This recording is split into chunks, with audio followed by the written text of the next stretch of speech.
Zina's growing garden. Okay, let me just say this. I don't hate braids. They're beautiful on other girls. But on me? Nah. First of all, they hurt.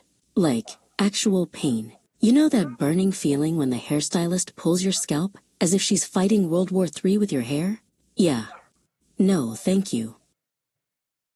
So I keep my hair low. Always neat, always free. Some people think it makes me look like a boy. I think it makes me look like me. And honestly, I like the breeze on my head. Feels like my thoughts are fresher that way.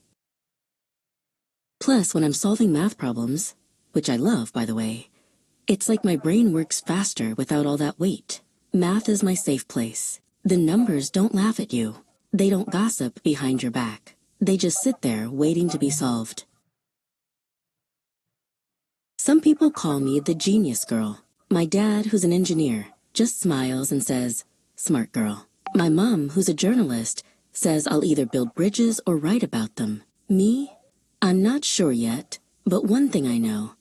God didn't put all this brain in my head for decoration. He has a plan, and I want to find it.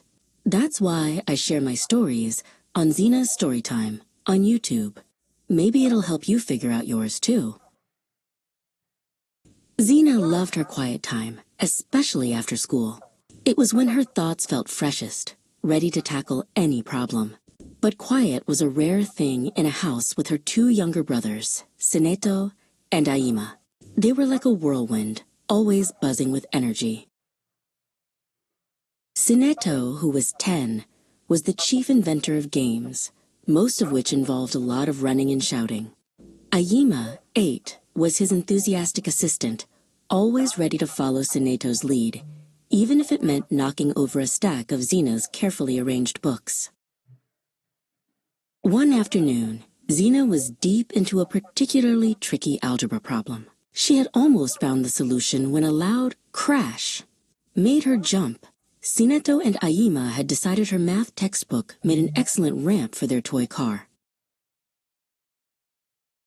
Sineto, Aima, Zina exclaimed, her voice sharp with annoyance. Can't you two ever be quiet? You've ruined my work. She snatched her book away, her brow furrowed. The boys, startled by her tone, looked at each other, their playful energy deflating. Later, as Zina tried to restart her problem, the numbers seemed to blur. Her frustration lingered, not just at her brothers, but at herself. She remembered her mom's words. A kind word goes a long way, Zina, even when you're upset. She also knew that growing up, with all the changes happening inside and out, sometimes made her feelings extra big.